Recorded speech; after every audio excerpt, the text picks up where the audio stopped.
네, 안녕하세요. 로열러더 투자전략가 로로쌤입니다. 자, 2019년 4월 12일 금요일 장중 스팟 시작하도록 하겠습니다. 자, 장중에 이렇게 스팟 영상 올려드리는 거는 오랜만이네요. 네, 그 이슈 같은 경우는 잘 올려드렸는데 이 영상은 오랜만인 것 같습니다. 자, 오늘은 미중 무역 협상 마무리되나? 이런 부분에 대해서 한번 볼게요. 왜냐하면은 여러분들이 신경을 그렇게 많이 안 쓰신 것 같은데 점검사무소를 설치한다 이런 얘기가 있어요. 점검사무소 설치가 뭐냐, 이게 중요하겠죠.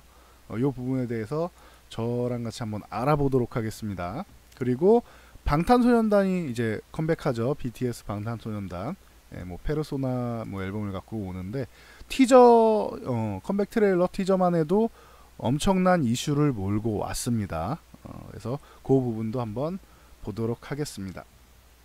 자, 보시면은 일단 점검사무소, 이게 뭐냐, 점검사무소가 뭐죠? 라고 물으시는 분들이 있을 거예요. 자, 이게 뭔가 좀 빠져서 그래요. 합의 이행 점검사무소입니다. 합의 이행 점검사무소. 눈치 빠르신 분들은 이미 아시겠죠? 무역 협상 중이잖아요. 미국, 중국 무역 협상 중이다. 합의가 됐어. 합의를 하면은 이게 중국이 약속을 워낙 안 지키잖아. 합의하면 이행을 해야 한다. 약속을 지켜라 이거죠. 약속을 지켜야 한다. 이거를 관리하는 곳이죠. 관리하는 기구 정도 되겠죠. 합의하면 약속 지켜야 되는 게 맞는데 관리하는 기구를 얘기한다고? 그러면 그 앞에 단계가 있을 거 아니에요. 자, 단계가 처음에 뭐예요? 미국하고 중국하고 있어. 처음에 그럼 합의에 대해서 대화를 해야겠죠. 무엇을 합의할 것이냐. 대화를 하는데 무엇을 합의할 거지? 무엇을 합의할 것인지 얘기해야겠죠. 이거에 대해서 계속 말씀드렸죠. 무역 부분, 무역 불균형이다. 이게 미국의 그냥 기본적인 핑계, 명분 정도고, 무역이고, 그 다음에 이제 뭐 중국의 제조 굴기 2025 이것도 없애야 된다. 무역 해결했죠. 제조 해결했죠.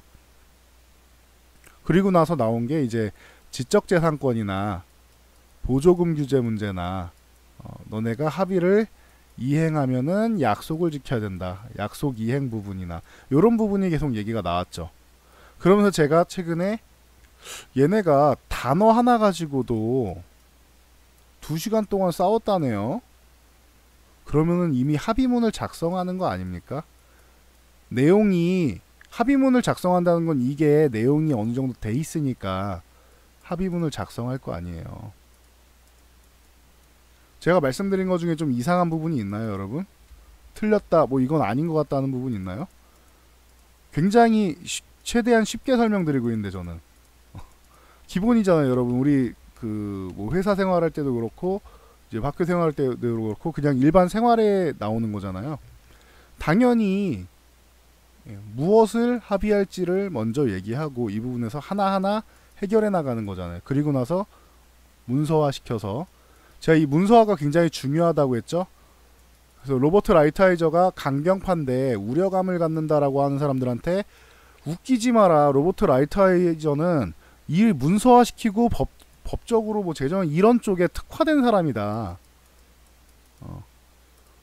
강경파라서 안 된다? 헛소리 하지 마라. 이 사람을 내밀었다는 거는 미국도 빨리 합의하고 싶다는 뜻이다. 이렇게 제가 12월 초에 말씀을 드렸습니다. 지금 결과가 보이죠? 강경한 건 맞아요. 근데 누가 나와도 어차피 강경해요. 중국이 양보해야 된다라고 했죠. 중국이 양보해야 끝나는 싸움이다. 이렇게 말씀드렸죠. 지금 어떻게 됐어요? 무역 양보했죠. 제조 굴기 양보했죠. 그렇잖아요. 무역 굴기 양보했죠. 보조금 이미 양보했죠. 전기차 배터리부터 시작해서 보조금 폐지하고 있잖아요. 양보했죠. 그럼 강제기술 이전이랑 뭐 지적재산권 이런 문제만 해결하면 되는 거잖아요. 그리고 나서 합의 이행 안 했을 경우에 미국이 관세로 보복하겠다. 근데 니들은 보복하지 마라. 이런 진짜 어떻게 보면 완벽하게 중국이 비굴하게 지고 들어가는 거잖아요. 그렇죠? 그렇잖아요. 딱 합의가 완료됐는데 중국이 완벽하게 모든 분야에서 지고 들어갔다. 제가 말씀드린 거랑 그대로 진행되고 있죠. 중국이 양보할 수밖에 없는 상황이다.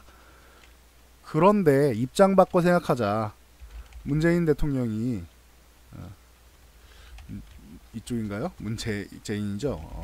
문재인 대통령께서 미국 가서 아무 소득 없이 가가지고 다 양보하고 왔다가 치자고요. 자동차, 뭐 소고기, 소고기 그리고 뭐 전투기, 미사일 뭐 등등 다 양보하고 왔어요. 그럼 여러분 뭐라고 하실 거예요? 나라 팔아먹었다고 하면서 욕 엄청나게 할 거 아니에요. 중국은 좀 더 위험한 나라죠? 그럼 어떻게 해야겠어요? 자, 90일 휴전했습니다. 내가 관세 올리는 거 90일 막았습니다. 생색내야겠죠. 생색냈다. 생색낼 수 있어야 돼. 이렇게. 그런 게 정치고 그런 외교인 거잖아요. 생색을 내야 돼. 내가 90일 동안 막았다. 미국이 올리려는 거를 정상회담에서 막았다라고 생색을 내. 그리고 나서 하나하나 양보하잖아요. 근데 한 번에 싹 양보한 게 아니고 처음에 무역 쪽을 먼저 양보하죠. 뭐 콩이라던가 뭐 농산물이라든가 이쪽을 먼저 양보하잖아요. 그러면서 처음에 안돼 하다가 하나 양보해. 그 다음에 제조굴기. 이건 안돼. 이거는 우리 뭐 중국의 뭐 미래 산업인데 이걸 어떻게 양보하냐 하다 양보했죠. 그쵸? 그러면서 뭐 지적재산권이나 뭐 보조금 문제나 지적재산권이나 보조금이나 뭐 기술이전 같은 경우 다 안돼 하다가 결론적으로는 하나씩 다 양보를 했죠. 얼만큼 양보했냐 차이인데 양보는 했죠. 그러면은 결론적으로는 중국이 모든 걸 양보했네요. 그죠? 이거를 90일 휴전했다고 90일 안에 뚝딱 혹은 90일 이전에 뚝딱해서 사인하고 나오면은 제가 볼 때 시진핑 피살당합니다. 그러면 좀 극단적으로 얘기한 것 같은데 충분히 그럴 수 있는 상황이잖아요. 그러니까 양보하되 우리는 최대한 버텼다. 무역 쪽 양보 안 하려고 했는데 어쩔 수 없이 버텼고 제조굴기 안 하려고 했는데 버텼고 이쪽도 버텼다. 그래서 3월 1일이 90일이잖아요. 3월 1일까지 이때까지 안 되고 우리는 지금 4월 말 5월까지 버텨서 거의 한 2개월을 미뤘죠. 2개월간 줄다리기 끝에 이게 최선이었다. 이렇게 나오는 거예요. 뭔지 아시겠죠? 어디서 많이 보던 장면 아닌가요? 우리나라도 똑같잖아요. 우리가 원하는 게 있고 우리가 약한 나라다라고 하면은 이렇게 되는 거예요.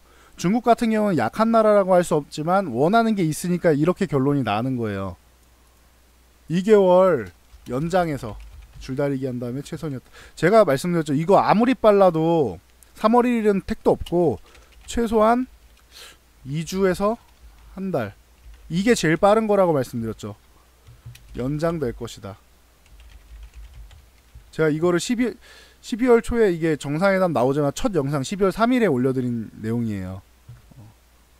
이거는 뭐 제가 뭔가를 뭐 선견지명이 있고 뭐 예언을 하고 이게 아니고 이건 자연스러운 거예요. 우리나라 대통령이 다 양보하고 왔다라는 전제하에 생각해서 말씀드린 거예요. 그러니까 여러분도 그런 부분을 생각하시면은 얼마든지 저처럼 결론을 이렇게 낼 수 있는 거예요. 뭐 정확하게 뭐 1개월 안에 됩니다. 이거는 없어요. 3월 1일부터 시작해서 1개월 안에 됩니다. 이건 아무도 몰라요. 저도 모르고. 근데 연장돼서 최대한 중국이 버티는 척하면서 양보를 할 수밖에 없다. 하나하나 다 양보. 제가 생각한 것보다 더 많이 양보했어요. 중국이. 진짜로. 저도 어느 정도까지 양보할지는 생각을 못했는데 제조굴기까지는 어느 정도는 생각했는데 이걸 아예 양보해버렸고 보조금이나 이런 쪽도 아예 양보를 해버렸고, 이러면은 제 개인적인 생각입니다. 승자는 한국이에요. 승자는 한국이에요. 나중에 한번 잘 지켜보세요. 제조굴기 저렇게 무너진 다음에 그 자리 똑같이 이제 같이 업종이 겹치는 쪽은 한국, 대만, 일본, 미국 이런 데거든요. 그 중에서 중국이, 제가 요거 지적재산권이랑 뭐 기술이전 이런 거 얘기했죠. 강제기술이전이나 한국에 있는 인력, 전문 인력으로 해서 기술 유출이라고 해야겠죠. 뭐 이런 식으로 해서 중국이 발전을 했단 말이에요. 다 우리나라 기술력 가지고 간 거잖아요. 그러면은 다 겹치겠죠, 우리나라랑. 근데 얘네가 제조 굴기를 포기한다? 우리가 승자가 됩니다. 결론적으로. 근데 이제 승자가 되는데 중국이 비어있는 공간을, 그 공간을 얼만큼 우리나라 외교와 기업들이 파고드느냐, 이게 관건일 것 같아요. 이거만 잘하면은 제가 볼 때 우리나라 제도약의 기회가 될 수 있어요. 이거 아시겠죠? 굉장히 중요한 내용이라서 조금 길게 말씀드렸는데 여기까지만 말씀드릴게요. 제가 말씀드리고 싶은 건 이거예요. 이거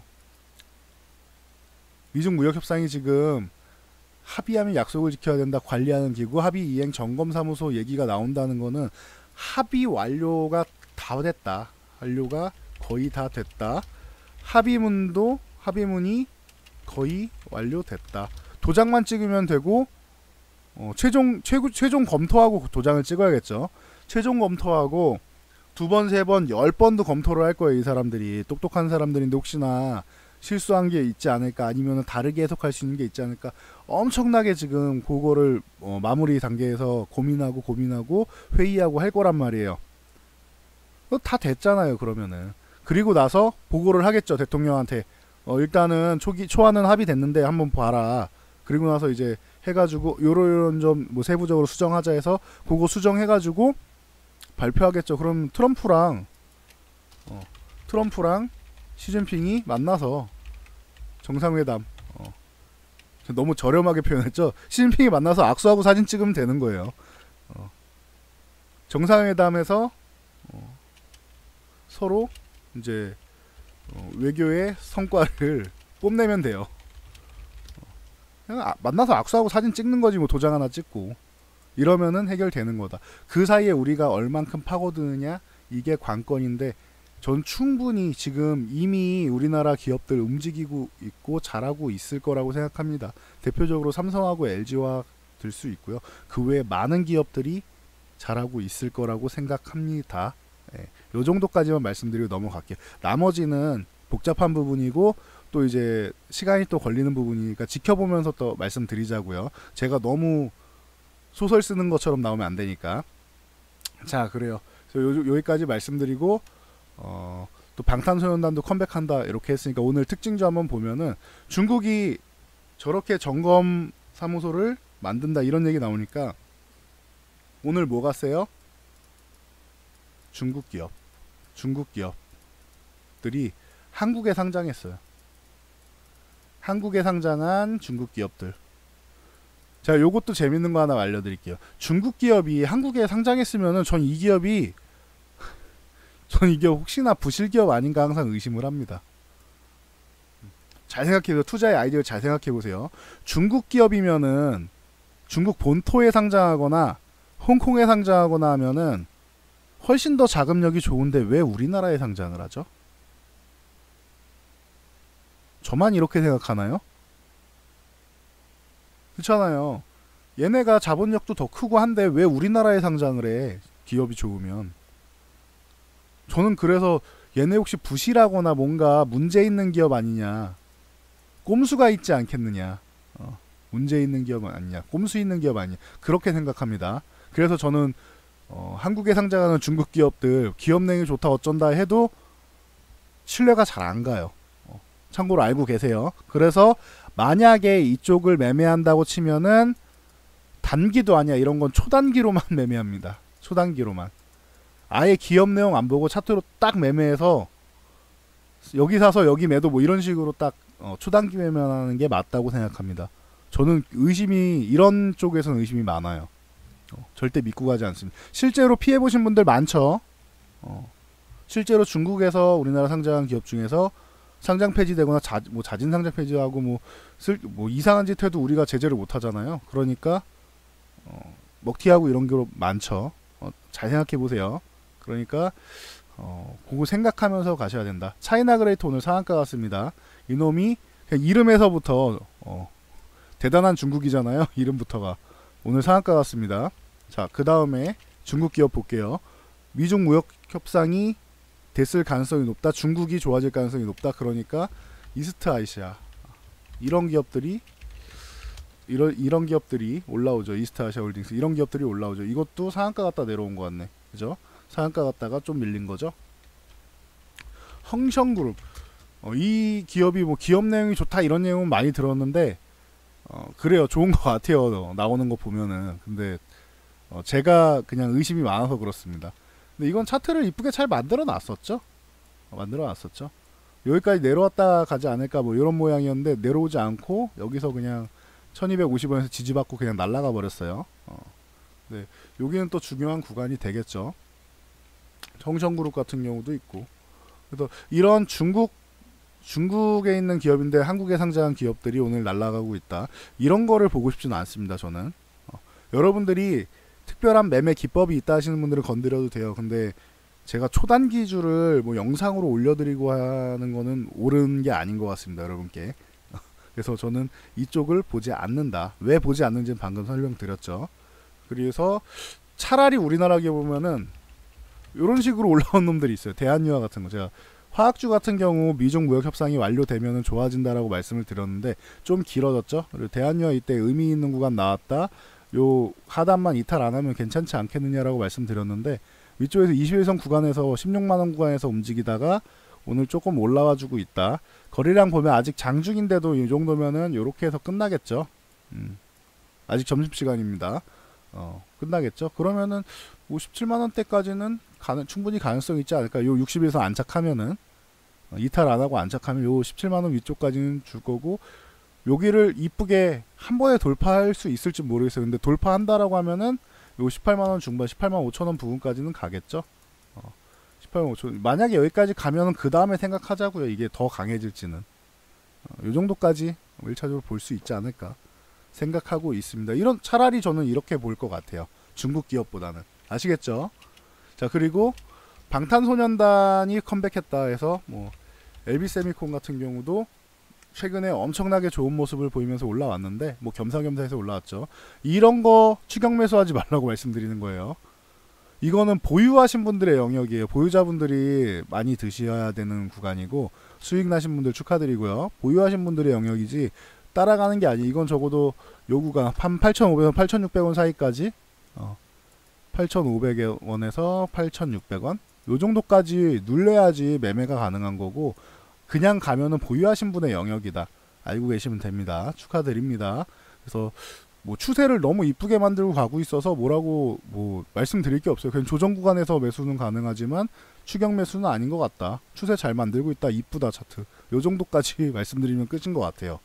그리고 넷마블 그 넷마블 뭐 방준혁 의장이 방시혁 씨 뭐 사촌인가 그러죠. 그래서 뭐 2대 주주입니다. 빅히트에. 그러다 보니까 요렇게 올라와 있는데 넷마블이 뭐 BTS 하나 가지고 이렇게 좋아지진 않겠지만 최근에 의미 있는 모양을 계속 만들고 있다라고 제가 말씀드렸죠. 넷마블 이거 돌파할 때 한번 말씀을 드렸었는데 이쁘게 올라가고 있습니다. 지금 양봉 이렇게 뽑아줘서 하나로 본다라고 치면은 조정받을 때 매수해야겠죠. 12만 5천원까지 내려오면 좋고 뭐 아니면은 조금 기다렸다가 보는 게 낫겠죠. 넷마블 같은 경우는 뭐 급하게 뭐 생각할 종목은 아니니까 막 갑자기 급등 나오거나 특별한 이슈가 있지 않으면 그러진 않으니까 좀 눌리는 거 좀 기다렸다가 보면 되겠죠. 요 종목도 과거에 좀 별로였는데 오늘 좀 괜찮아졌네요. 자, 그리고 키스트 같은 경우도 관련 쪽으로 해서 올랐는데 오늘 조금 조정받고 이거 조금 더 내려야 돼요. 한 3,300원 3,300원 이하 주면 좋고 3,300원 부근이라도 주면 좋을 것 같아요. 90원밖에 안 남았는데 좀 와주면 좋겠네요. 필요하신 분들 갖고 싶은 분들 많을 텐데 매수하시면 되겠죠. 그리고 자, 그 다음에 DPC 같은 경우도 요것도 자주 제가 언급드렸던 종목인 것 같아요. 그래서 DPC 같은 경우도 지금 오히려 이런 거는 조정받고 있죠. 이렇게 조정받고 있어요. 이렇게 요 구간에서 박스권에서 움직이면서 하단 구간에서 조정받고 있잖아요. 오히려 요런 종목을 천천히 모아보는 게 낫지 않겠냐. 밀릴 때마다 모아보면 되지 않겠냐. 어제가 좀 더 좋은 타이밍이긴 해요. 그래서 요런 거를 좀 천천히 모아보는 것도 방법일 수 있다 생각해 보시고, 그리고 드리머스 컴퍼니였나? 드리머스 컴퍼니. 그쵸. 드리머스 컴퍼니. 이름이 바뀌면은 조금 헷갈려요. 기억은 나는데, 갑자기 생소해져. 이거 아이리버입니다. 아이리버입니다. 제가 전에 말씀드렸죠? 아이리버. 제가 버닝썬 얘기하면서, YG는 매매 대상이 아니다 라고 말씀을 드렸고, SM 같은 경우는 실적이 예상보다 안 나왔다. 솔직히 나는 세모보다 이하다. 중립 이하 의견이다 라고 말씀드렸고, 차라리 JYP를 매매하는 게 제일 낫지 않겠냐. JYP 같은 경우는 이제 나름대로 애들 교육 잘 시키기로, 애들이라고 좀 하면 그렇죠. 연습생 때부터 이제 인성이나 뭐 이런 교육을 잘 시키는 걸로 유명하잖아요. 어느 정도로 잘 시키는지는 저도 잘 모르겠습니다. 근데 그렇다고 하잖아요. 주장을 하고 있으니까. 그리고 전체적으로 봐도 그렇다고 하니까 이제 JYP 같은 경우를 보면 되고, 여기가 이제 트와이스에 이어서 트와이스의 동생 그룹 있지가 아주 잘 나가고 있죠. 데뷔부터 대박이 나고 있습니다. 그래서 뭐 워낙 잘하고 있는 쪽이니까 차라리 이쪽을 보시는 게 낫지 않겠습니까? 라고 말씀드렸죠. 트와이스는 뭐 당연히 아시아 탑이고요. 걸그룹 중에서. 그러니까 이쪽을 보시면 된다라고 3대 기획사 말씀드리면서, 그리고 차라리 작은 종목을 좀 보시려면은 아이리버를 보세요라고 제가 말씀드렸어요. 기억나시죠? 그때 아이리버 조정 구간이었는데 결론적으로 지금 워낙 뭐 잘 올라왔으니까 대부분 오늘 조정 받았어도 10% 이상 수익이 나셨을 텐데, 이런 거는 한번 건드려 볼 수 있을 것 같아요. DPC나 드리머스 컴퍼니, 아이리버 같은 이런 쪽을 차라리 건드리시는 게 낫지 않겠느냐. 저는 이렇게 보고 있습니다. 그래서 방탄소년단 팬분들 뭐 아미라고 하죠. 방탄소년단을 지키는 군대다 뭐 이래서 아미라고 하는데, 아미분들 뭐 컴백 축하드리고요. 저도 응원하겠습니다. 방탄소년단이 잘 되면은 우리나라 뭐 한류 문화가 전 세계로 뻗어나가는 거잖아요. 응원을 해줘야 돼요. 이런 거는 당연히 여러분도 응원을 다 해주시고요. 요즘에는 젊은 사람뿐만 아니고 어르신들도 방탄소년단 좋아하시는 분들이 많아서 저도 굉장히 뿌듯합니다. 이게 사회적 인식이 많이 바뀌었다라고 생각이 돼요. 저 어렸을 때만 해도 이제 음악하고 이러는 사람들은 다 뭐 딴따라니 뭐 해가지고 비하 발언들이 많았었는데, 요즘에는 당당하게 한류로서 문화로 자리 잡고 있잖아요. 문화로 자리 잡고 이거를 과거의 어른들이 이걸 비하하는 게 아니라 오히려 응원하고 팬덤이 형성될 수 있는 어르신들까지도. 그래서 굉장히 좋아진 것 같아요. 우리나라 의식 수준이 굉장히 많이 올라간 것 같고 굉장히 좋습니다. 저도 많이 응원하고 있으니까 여러분들 응원해 주시고요. 응원하면서 우리는 실속도 챙겨야 되니까 드리머스 컴퍼니나 DPC 이런 종목 잘 봐가지고 타이밍 봐서 밀릴 때 들어가시면은 괜찮지 않을까, 이런 생각 해보고 있습니다. 네, 그러면은 여기까지 하고 마치도록 할게요. 이제 점심시간 거의 다 끝나가는데, 제가 오늘 영상을 좀 몇 개 올려드렸는데 주말까지 해가지고 여러분들이 뭐 공부하실 만한 내용, 뭐 알아볼 만한 내용 올려드릴 테니까 꾸준히 주말에 쉬시면서 침대에서 편안하게 뭐 핸드폰으로 보셔도 되고 아니면 TV나 컴퓨터로도 보셔도 되게끔 영상을 제작을 하고 있으니까 기대해 주시면 좋을 것 같습니다. 자, 이 영상이 도움이 되셨다면은 왼쪽에 있는 이제 좋아요, 그리고 오른쪽 하단에 있는 구독과 알람 설정해 주시고, 그리고 댓글 하나씩 남겨주시면은 저에게 큰 힘이 됩니다. 댓글 남길 때 나는 타자 치는 게 익숙치 않다, 어렵다라고 하시는 분들, 감사합니다도 어렵다 하시는 분들은 숫자 3만 눌러주셔도 되니까 이렇게 해주시면 될 것 같습니다. 저는 이제 이만 물러가도록 하겠습니다. 다들 오늘 좋은 하루 되시고요. 성공 투자하시기 바랍니다.